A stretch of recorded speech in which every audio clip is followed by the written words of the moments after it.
The most common form of custom fraud concerns the undervaluation of goods on the custom import declaration.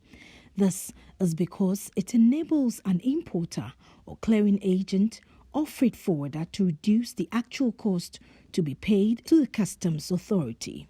Another is an inaccurate marking from the country of origin to avoid a higher duty if the real country of origin is subject to a higher duty regime as opposed to the third country from which the origin is fraudulently claimed. The misclassification of goods is also a common issue as it involves declaring goods under a lower duty category than its real duty category. Last is the failure to pay in full or in part customs duties.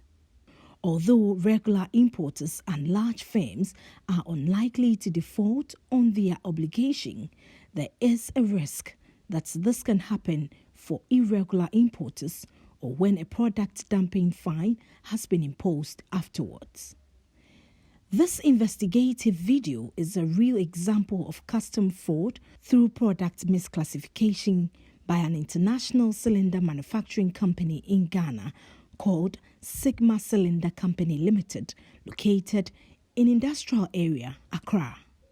The company is into the manufacturing of gas cylinders, and as such, its core mandate is to import raw steels to be used in molding the cylinders in Ghana. However, upon a tip-off, Maritime and Port News took up the challenge in the early part of 2018 to monitor and investigate how the SIGMA company is able to import finished cylinders which attract almost 100% duty at customs and is able to misclassify the finished cylinders as raw steels, hence pay less the required amount of duty to customs.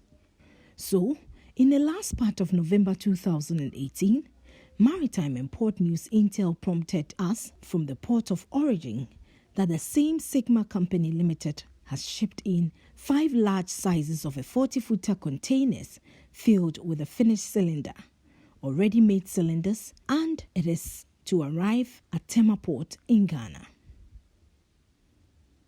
With consistent tracking of the 5 containers, Maritime and Port News finally hinged on the containers upon its arrival at the TEMA port and quietly watched it go through all the processes at the port, the checks as well as scanning, and finally had a green light to evacuate the port, but without any physical examination.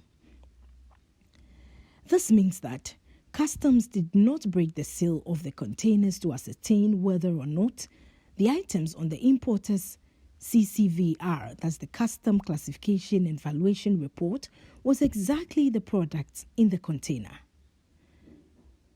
We then followed the containers secretly to its destination in Accra, the warehouse of SIGMA Manufacturing Company.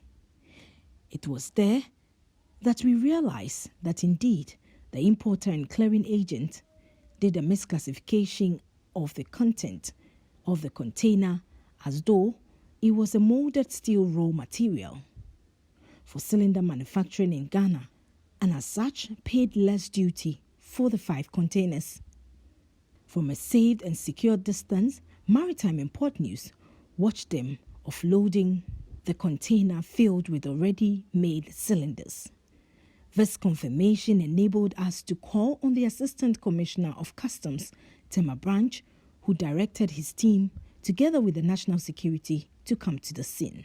Custom fraud is more likely to take place when custom forms a paper base as opposed to a single window, where the information is filled and transmitted electronically. Therefore, trade facilitation is an important factor towards a higher level of custom regime compliance and fraud avoidance. For Maritime and Port News, Esi Boateng reporting.